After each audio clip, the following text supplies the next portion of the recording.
नमस्कार, न्यूज़ 18 के digital platform पर आपका बहुत स्वागत है। मैं हूं आपके साथ अंशिका पाठक और मेरे साथ मौजूद हैं आनंद, मेरे सहयोगी।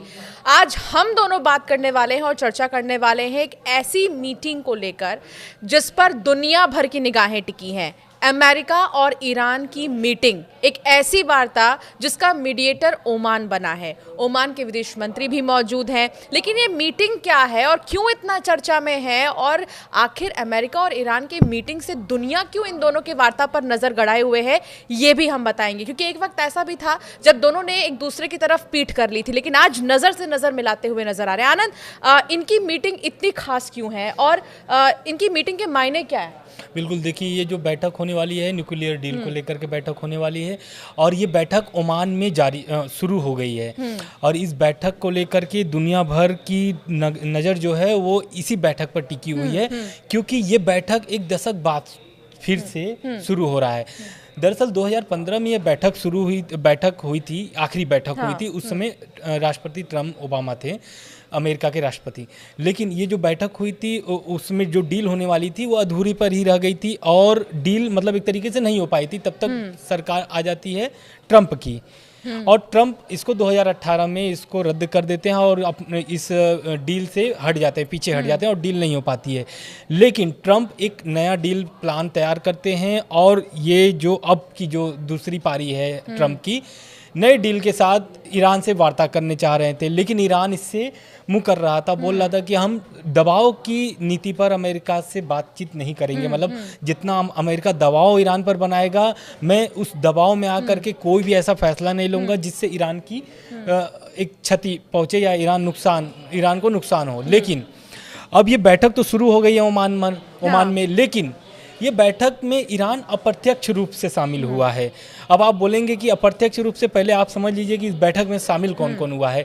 दरअसल अमेरिका के विशेष दूत हैं स्टीव विटकॉफ, ये हैं, और ईरान की तरफ से शामिल हैं ईरान के विदेश मंत्री इसमें शामिल हुए हैं। और इस बैठक में दोनों की मध्यस्थता कर रहा है ओमान। और ओमान के ये अप्रत्यक्ष रूप से कैसे हो रहा है? दरअसल ये एक टेबल पे नहीं बैठे हुए हैं, इस आदान प्रदान कर रहा है। जैसे कि कोई भी बात अगर अमेरिका की तरफ से रखी जा रही है तो वो पहले ओमान के पास, यानी कि ओमान के अधिकारियों के पास। तो वही वाली बात हो गई कि जब हमें कोई ख्वाहिश हमारे पापा तक पहुंचानी होती है तो हम पहले हमारी मम्मी से जिक्र करते हैं कि हमारे पास ये नहीं है, और फिर मम्मी पहुंचाती है हमारे पापा तक। यानी कि जो मीडिएटर का रोल है वो ओमान निभाता हुआ नजर आ रहा है। लेकिन ये वार्ता किस चीज से जुड़ी हुई है वो भी बताइए आनंद। बिल्कुल, देखिए ये वार्ता अब ओमान जो है कि मध्यस्थता कर रहा है, दोनों के बातचीत को आदान प्रदान कर रहा है। ठीक है, अब इसमें बात जो होने वाली है वो होने वाली है, ईरान अपने पक्ष रखेगा, और अमेरिका बस एक चीज चाहता है कि न्यूक्लियर पावर न बन पाए ईरान, यानी कि परमाणु बम ईरान न बना पाए, उसकी बस एक शर्त है। बाकी वो जितने भी प्रतिबंध लगे हैं ईरान पर उसको हटाने के लिए तैयार है। 2015 में भी यही हुआ था। अमेरिका से बहुत सारे प्रतिबंध हट गए थे ईरान पर, लेकिन जब ट्रम्प आते हैं तो इस डील को रद्द कर देते हैं, और डील को रद्द करने के बाद नए तरीके के प्रतिबंध लगाते चलते हैं, जिससे ईरान को बहुत सारी नुकसान हुए हैं अभी तक भर में, अगर 2015 से लेकर अब तक देखा जाए। लेकिन इसमें ईरान के फायदे भी हुए हैं। अब ईरान के फायदे कैसे हुए हैं? ईरान न्यूक्लियर पावर, मतलब न्यूक्लियर एक तरीके से शक्ति जो है उस एकदम करीब पहुंच चुका है। और ये जो बयान है ये ईरान खुद नहीं कह रहा है, ये बयान कह रहा है अंतर्राष्ट्रीय परमाणु ऊर्जा एजेंसी। अंतर्राष्ट्रीय ऊर्जा परमाणु एजेंसी का कहना है कि ईरान के पास इतने यूरेनियम जमा हो गए हैं कि वो परमाणु शक्ति बनने में थोड़े से भी लेट नहीं होगा। इसी बयान को लेकर के अमेरिका एकदम, मतलब अमेरिका में हलचल मच गई थी। और अमेरिका में कोई भी सरकार हो, चाहे वो बाइडेन की सरकार हो, चाहे फिर वो ओबामा की सरकार हो, चाहे वो ट्रम्प की सरकार हो, इन सब का रवैया ईरान के प्रति एक समान रहा है।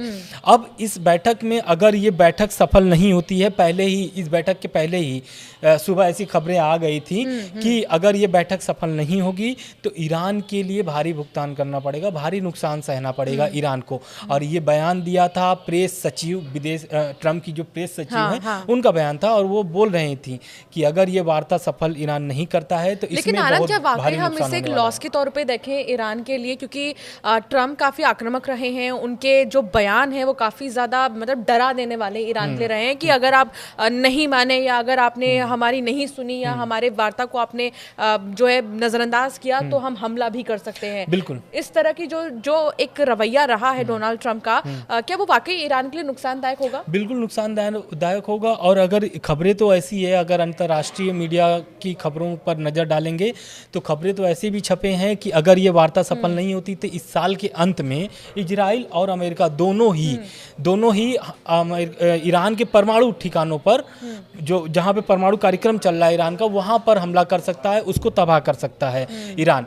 और इसी कारण से एक मांग भी थी इजराइल की। इजराइल चाहता था कि लीबिया मॉडल लागू कर दिया जाए ईरान पर भी, जिससे ईरान लगातार एक तरीके से उससे नकारा है।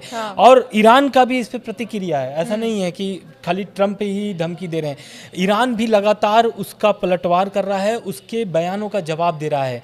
अब रह गई बात इस बम की धमकी की, तो ईरान ने बोल दिया है कि ऐसे कोई भी अगर ट्रम्प या अमेरिका कदम उठाता है तो ईरान चुप नहीं बैठेगा। इस बात को आयतुल्लाह अली खamenei पर एक चिट्ठी गई थी। दरअसल ट्रम्प के माध्यम से ट्रम्प के द्वारा एक ईरान को चिट्ठी भेजी गई थी, और ईरान के सुप्रीम लीडर हैं आयतुल्लाह अली खamenei, उनको ये चिट्ठी भेजी गई थी।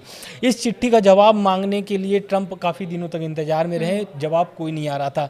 इस बयान मतलब इस चिट्ठी का जवाब लेने के लिए ट्रम्प को लगातार धमकी देना पड़ा। तब जाकर के आयतुल्लाह अली खamenei का बयान आता है, और आयतुल्लाह खamenei बोलते हैं कि ईरान की भी कुछ शर्तें हैं, उसको आपको मानना पड़ेगा। अब शर्त क्या है? शर्त वो रखते हैं कि अगर ईरान चाहता है, अमेरिका अगर चाहता है कि समझौता सफल हो, ये डील सफल हो, तो उसके लिए ईरान का भी कुछ शर्तें हैं। शर्त पहला तो ईरान का ये है कि उनके पे जितने प्रतिबंध हैं वो हटाया जाए, जिससे देश को उनके बहुत सारे क्षति पहुंच रही है। और दूसरा पॉइंट है कि ईरान चाहता है कि उसका न्यूक्लियर प्रोग्राम जो है वो चलता रहे, वो परमाणु बम नहीं बनाएगा। और वो आज से नहीं, वो बहुत पहले से कहता भी आ रहा है कि ईरान परमाणु बम नहीं बना रहा है, ईरान अपना खाली परमाणु कार्यक्रम चला रहा है। अब ये दोनों में बहुत अंतर है, ईरान का परमाणु कार्यक्रम चलाना और परमाणु बम दोनों ही बहुत अंतर मायने में रखता है। लेकिन अमेरिका को डर है उस बयान को लेकर के जो अंतर्राष्ट्रीय परमाणु ऊर्जा एजेंसी ने बयान दिया है। एक बयान तो आया था ISIS का, वो बयान दिया था कि ईरान ISIS जो है वो रैंक जारी किया था एक ईरान का परमाणु शक्ति की, कि किस देश के पास कितनी परमाणु शक्ति है, उसकी एक रैंक है जो 180 पूरी होती है। उसमें ईरान ने क्या किया है कि 151 से 157 रैंक पर पहुंच गया, यानी ईरान का जो परमाणु शक्ति है वो बढ़ गया है। और इससे कहीं ना कहीं इजराइल और अमेरिका दोनों डरे हुए हैं इस दावे से। तो कहीं ना कहीं ट्रम्प भी जानते हैं। एट द सेम टाइम हम ये भी कह सकते हैं कि ट्रम्प का कभी कभी ये रवैया जो है वो दो देशों के बीच में कोऑर्डिनेशन बनाने में कहीं ना कहीं अड़ंगा साबित होता है। यानी ट्रम्प ये नहीं चाहते कि ईरान आगे बढ़े, और अगर ईरान आगे नहीं बढ़ेगा तो ईरान से जुड़े जितने भी देश है कहीं ना कहीं उनका भी रवैया अमेरिका के प्रति वैसा ही रहेगा। बिल्कुल, अब ये सही आप कह रही हैं। इस पर प्रतिक्रिया आई है बैठक के पहले, जो विदेश मंत्री हैं अब्बास अरागची, उन्होंने बयान दिया है वार्ता से पहले। उन्होंने बोला है एक सरकारी टेलीविजन से कि अगर हम निष्पक्ष समझौता चाहते हैं, उस बैठक के पहले उन्होंने दावा ठोका है, अमेरिका से बोला भी है कि हम निष्पक्ष चाहते हैं कि ये समझौता हो जाए। वार्ता शुरू होने से पहले डोनाल्ड ट्रंप ने दोहराया है इस बात को भी, ट्रंप का भी बयान है, ट्रंप ने भी बोला है कि मकसद यही है कि ईरान परमाणु बम न बना सके, उसके पास परमाणु हथियार न हो, उसकी बस एक बयान है। और ईरान के आयतुल्लाह अली जो खamenei हैं, सुप्रीम लीडर हैं, उनका भी एक बयान है। और उनका बयान बहुत महत्व रखता है, क्योंकि राष्ट्रपति जो हैं उनके मसूद पेजेस्कियान, उनके बयान के बाद अगर मतलब आयतुल्लाह अली खमनई के बाद अगर किसी का बयान ज़्यादा मायने अगर अमेरिका का ईरान का रखता है तो वो है मसूद पेजेस्कियान। उन्होंने भी बयान दिया है। उन्होंने बोला है कि एक तो पहली बात वो देश के राष्ट्रपति हैं, तो जाहिर सी बात है वो अपने देश के प्रति बहुत ही लॉयल होंगे और अपने देश के प्रति वो देखेंगे कि उनकी देश पर क्या नुकसान होगा इस डील से और क्या फ़ायदा होगा। अब वो जानते हैं। उन्होंने उनकी एक फ़ोटो भी कल वायरल हो रही थी, जिसमें वो न्यूक्लियर प्रोग्राम जहाँ ईरान का चलता है उनकी एक फ़ोटो भी कल से वायरल हो रही है वार्ता के पहले। और ये कहीं ना कहीं ट्रंप दबाव की नीति चाहते हैं, दबाव की नीति बना भी रहे हैं ईरान पर, और ईरान चाहता है कि दबाव की नीति नहीं, आप सहयोग के से रूप से आइए, मतलब एक तरीके से भरोसा पहले ईरान से बनाइए। ट्रंप ने, जैसा कि आपने बताया कि मीटिंग के पहले उन्होंने बोला कि ये न्यूक्लियर निर्माण को लेकर वो चाहते हैं कि ईरान आगे ना बढ़े, और एट द सेम टाइम ये मीटिंग हो ही रही है इस पूरे मामले पर, परमाणु के निर्माण को लेकर ये पूरी मीटिंग हो रही है। तो आनंद, आपका क्या आकलन है, क्योंकि आप बहुत गंभीरता से इस मामले को देखते आए हैं, कि किस तरफ जाएगी ये पूरी मीटिंग, किस ओर जाएगी, क्या लग रहा है? बिल्कुल, ये मीटिंग तो पहले हम 2015 की बात करेंगे, जो ऐसा तो नहीं एक बार फिर से मीटिंग बुलाई जाएगी, एक बार में बातचीत नहीं होगी? बिल्कुल बुलाई जाएगी, क्योंकि ईरान पहले ही बोल दिया कि अप्रत्यक्ष रूप से ईरान इस बैठक में शामिल हुआ है।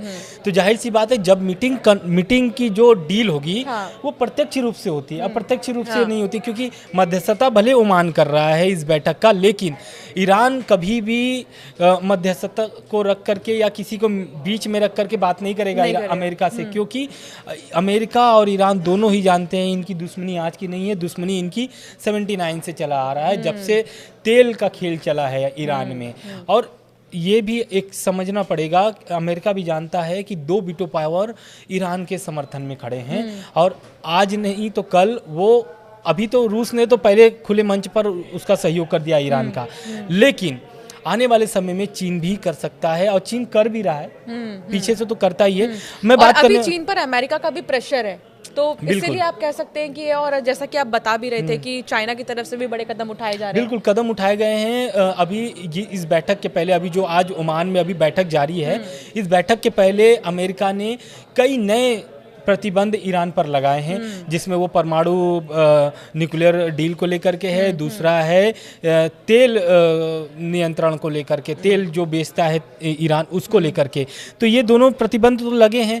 इस प्रतिबंध के पहले जो अभी वार्ता के बाद अब क्या प्रतिबंध लगने वाले हैं ये तो आने वाला समय बताएगा, लेकिन इससे पहले चीन ने अपना चाल चल चुका है, क्योंकि चीन पर लग गए हैं टैरिफ 145% का। अब चीन नहीं चाहता है कि उसको देश को और बहुत भारी नुकसान सहना पड़े, इस कारण से उसने 1.8 बिलियन जो डिलियन तेल है वो ईरान से प्रतिदिन ले रहा है, जो रिकॉर्ड मात्रा में है। और चीन भी जानता है कि आने वाले समय में, और ये चीन जो ईरान से तेल लेता है, ये करीब 90% ईरान का तेल लेता है वो, मतलब ईरान में जितने तेल निकाले जाते हैं उसका 90% चीन लेता है, जिसका चीन के पास सिर्फ 16% का ही भरपाई हो पाती है। तो कहीं ना कहीं चीन जानता है कि अगर ईरान से उसकी कुछ भी खटपट हुई तो वो उसके लिए बहुत भारी नुकसान होने वाला है, क्योंकि तेल जो है वो सब देश के लिए अहमियत रखता है। और बहुत पहले ही जितने भी सामान अमेरिका से चीन मंगाता है उस पर इतना टैरिफ लगना एक झटके से कम नहीं है चाइना के लिए। और दूसरा, अगर ईरान से भी कहीं ना कहीं पहले से ही सतर्क नहीं रहा चाइना, तो उस पर और एक और झटका लग सकता है, इसलिए वो पहले से ही तैयारी कर रहा है। बिल्कुल। और रह गई बात जो डील की, आप बोली थी कि जो डील नहीं होगा तो क्या फिर फैसला लिया जाएगा, तो मैं पहले बता देता हूँ कि एक ऐतिहासिक परमाणु समझौता 2015 में हो चुका है, और ये JCPOA के नाम से जाना जाता है। और ये जो बैठक हुई थी 2015 में, ये बैठक हुई थी ओबामा जिस समय वो राष्ट्रपति थे, और इसमें 5 देश शामिल थे। इस 5 देश शामिल थे, लेकिन क्या होता है कि ये मैं पहले वीडियो में बता चुका हूँ कि ट्रंप निकल जाते हैं, और वो देशों को नुकसान पहुंचता है जो देश उसमें शामिल थे, उस बैठक में शामिल थे। तो अब क्या है कि, लेकिन ये जो डील है, इस बार का जो डील है, इसमें कोई शामिल नहीं है, सिर्फ ईरान और अमेरिका ही शामिल है। बिल्कुल। अच्छा, ओमान को ना बहुत शांतिपूर्ण कंट्री माना जाता है, और मस्कट में ये पूरी मीटिंग चल रही है। At the same time mediator का कितना बड़ा रोल होता है आनंद, इसको भी समझना पड़ेगा, क्योंकि अगर दो लोगों की बात कोई एक बीच का व्यक्ति करा रहा है तो उस पर भी बहुत सारी चीज़ें निर्भर करती हैं। बिल्कुल। अब देखिए ओमान क्या है, ईरान का बहुत खास है, बहुत खास माना भी जाता है, लेकिन ओमान जो है ना वो दोनों से संबंध उसके अच्छे हैं, चाहे वो अमेरिका हो चाहे फिर ईरान हो। अगर ओमान, ईरान क्या चाहता है, ईरान अभी जो चिट्ठी वाली मैंने बात की थी स्टार्टिंग में कि आयतुल्लाह अली खमनई को ट्रंप ने चिट्ठी भेजा था, तो वो चिट्ठी का जवाब भी आयतुल्लाह अली खमनई ने दिया था ओमान के जरिए। ओमान के जरिए ट्रंप को ये चिट्ठी पहुंची थी और वो चिट्ठी में यही था कि ट्रंप को थोड़ी सी मतलब कि नरम लहजा रखना चाहिए, लहजा रखना पड़ेगा ईरान के प्रति। दूसरा, उनको विश्वास जीतना पड़ेगा ईरान का। तो ओमान जो कर रहा है वो तो ईरान और अमेरिका दोनों के लिए फ़ायदेमंद है, और अगर समझौता हो जाता है तो इसमें ओमान ही हीरो बनेगा, क्योंकि ओमान में ये बैठक हो रही है और ओमान ही स्टार्टिंग से, जब से ट्रंप आए तब से ओमान ही मध्यस्थता कर रहा है ईरान और अमेरिका का। और अगर अब अमेरिका क्या है कि और कोई देश को पकड़ नहीं सकते हैं, मिडिल ईस्ट में जो देश है उसमें किसी को नहीं पकड़ सकते हैं, कतर से उसकी बातचीत नहीं है, इराक में कोई ऐसा प्रतिनिधित्व करने वाला नहीं है जो अमेरिका और उसको कर सके, क्योंकि इराक अमेरिका का पहले से युद्ध जग जाहिर है सबका। बिल्कुल। तो यानी कि अब तक अगर देखें हम कुल मिलाकर तो ये वार्ता बहुत आसान नहीं है, बहुत ही ज़्यादा चुनौतीपूर्ण है, और इसीलिए दुनिया भर की निगाहें इस वार्ता पर टिकी हुई हैं, और ख़ासतौर पर ओमान के लिए बहुत बड़ी चुनौती है कि इधर की बात उधर तक पहुंचाना ठीक उसी तरह जिस तरह कहना चाह रहे हैं। मीडिएटर का काम क्योंकि ओमान यहाँ पर करता हुआ नजर आ रहा है। लेकिन जाते जाते एक छोटा सा रिएक्शन आनंद, भारत पर क्या असर पड़ेगा अगर ईरान और अमेरिका की बनती है, और अगर नहीं बनती है तो भी? बिल्कुल। देखिए भारत क्या है कि निष्पक्ष रहता है, चाहे वो रूस यूक्रेन युद्ध हो, चाहे फिर वो इजराइल हमास युद्ध हो, चाहे फिर वो ये जो अमेरिका और ईरान का जो संघर्ष चल रहा है, सभी में भारत जो है वो निष्पक्ष रहता है, क्योंकि भारत शांति चाहता है। प्रधानमंत्री नरेंद्र मोदी भी कई बार बोल चुके हैं कि युद्ध से समाधान नहीं निकलता है, समाधान बातचीत से निकलता है, जो कि ओमान में ईरान अमेरिका कर रहे हैं। तो भारत हमेशा से निष्पक्ष रहा है, और कोई भी युद्ध होता है तो उसका पक्षधर कभी भी खुले मंच पर आकर के भारत उसका सपोर्ट नहीं करता है, चाहे फिर वो इजराइल हो चाहे फिर वो रूस हो। इसलिए मैं बोल रहा हूँ क्योंकि रूस और इजराइल के प्रति जो होता है, कई बार देखा जाता है कि लोग ऐसा बोलते हैं कि इजराइल के पक्ष में भारत रखेगा, लेकिन यूएन में कभी ऐसा हुआ नहीं है कि भारत जा कर के यूएन में इजराइल के प्रति वोट करे या इजराइल के पक्ष में वोट करे। बल्कि देखा जाए तो रूस यूक्रेन युद्ध में अमेरिका ने इस बार रूस के पक्ष में वोट कर दिया था।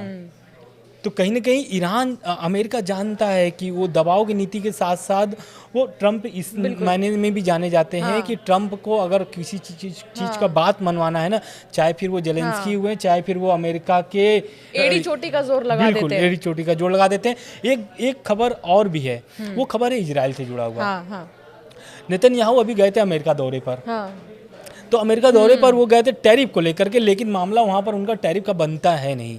इजराइल में वो गए थे, इजराइल अमेरिका के जो राष्ट्रपति हैं डोनाल्ड ट्रंप, उन्होंने कुछ दिन पहले बयान जारी कर दिया था कि मैं सभी देशों पर टैरिफ अनाउंस करने वाला हूँ। उसके पहले ही इजराइल 0% का टैरिफ लगा देता है किसके ऊपर? अमेरिका के ऊपर। अब वो सोचता है इजराइल कि अमेरिका उसके ऊपर कोई भी ऐसा टैरिफ नहीं लगाएगा जिससे इजराइल को क्षति हो या फिर नुकसान हो, लेकिन होता कुछ उलट है। 17% का टैरिफ लगा देते हैं इजराइल पर, अमेरिका की तरफ से। बिल्कुल।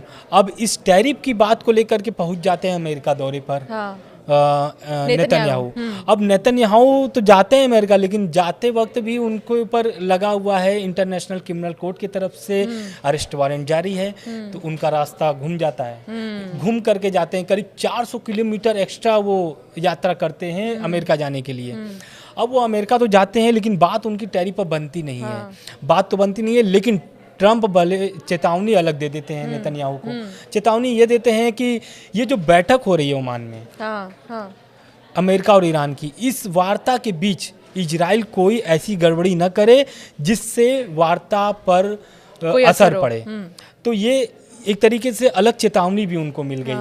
और ईरान, इजराइल, हमास, हिजबुल्लाह, हुती, इन सब का यानी सबको कि पता है संबंध नेतन्याहू क्या ने है। कहीं पे निगाहें कहीं पे निशाना, यानी बिल्कुल। बात तो करने वो ये हाँ। कहकर गए थे कि टैरिफ पर वो बातचीत कर लेंगे, लेकिन उन्होंने बात की, यानी उल्टा ट्रम्प ने उल्टा, हाँ, उन्हें ये कह दिया ट्रम्प कि क्या करते हाँ। हैं कि वो जब ओवल ऑफिस में प्रेस कॉन्फ्रेंस होती है तो प्रेस अच्छा, कॉन्फ्रेंस ये में मानना पड़ेगा आनंद कि ट्रम्प बहुत दिमाग लगा लेते हैं 360 डिग्री। बिल्कुल कि उनको ये आभास हो जाता है कि कौन किस चीज के लिए आया है और कहाँ उन्हें पैरी रोक देना है, रेड फ्लैग दिखा बिल्कुल देना है। बिल्कुल वो ओवल ऑफिस में बोलते भी हैं। प्रेस कॉन्फ्रेंस में जब नेतन्याहू को लेकर के आते हाँ। हैं, दोनों साथ में ओवल ऑफिस में बैठते हैं, सभी के बोलने के पहले ट्रम्प बोल देते हैं कि जो टैरिफ इजराइल पर लगाया गया हाँ। है उसमें कोई भी संशोधन नहीं किया जाएगा, 17% का टैरिफ लगा रहेगा इजराइल पर।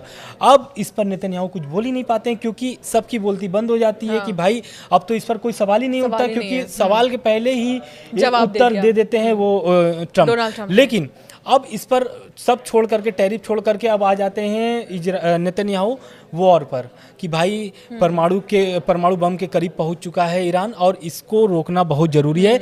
इस पर भी वो दबाव, चेतावनी दे देते हैं नेतन्याहू को बोलते हैं कि आपको थोड़ा आराम से रहना पड़ेगा, कोई भी गड़बड़ी नहीं करनी है वार्ता के बीच, क्योंकि ट्रम्प, देखिए इसके पहले एक बयान भी आया था, बयान था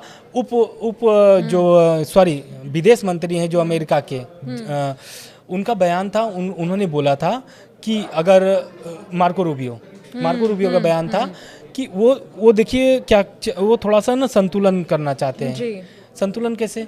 ट्रम्प बोल रहे हैं कि बमबारी ईरान ऐसा कभी नहीं देखा होगा जैसा अमेरिका बमबारी करेगा अगर वार्ता सफल नहीं होता है तो। अब इस पर वो थोड़ा सा मैनेज करने के लिए जेडी वेंस का बयान आता है। जेडी वेंस बोलते हैं कि मुझे अभी मतलब ऐसा एहसास हो रहा है कि ये जो वार्ता हो रही है ओमान में, ये सफलतापूर्वक होगी, शांतिपूर्वक होगी, और ये डील जो होने वाली है, ये डील कंफर्म होगी दोनों के बीच, मतलब दोनों के बीच मुझे मोहर लगता है लगने कि वाली अगर है। ईरान और अमेरिका के बीच मतलब मेरा ये मानना है कि अगर बात बन जाती है आनंद, तो कई सारे जो देश है वो राहत की सांस लेंगे, क्योंकि वो भी अभी कहीं ना कहीं बंधे हुए हैं अमेरिका की वजह से ईरान से दोस्ती में और आगे बढ़ने में, क्योंकि अमेरिका वाकई में जगजाहिर है कि बहुत शक्तिशाली देश है और बहुत सारे जो एक्सपोर्ट इम्पोर्ट के जो कार्य हैं और जो चीज़ें हैं वो अमेरिका से होते हैं, हर देश को जरूरत बिल्कुल। पड़ती है। और ये ईरान के लिए बहुत ज़रूरी भी है। अगर प्रतिबंध ईरान के ऊपर से हट जाता है अमेरिका का, तो कहीं ना कहीं ईरान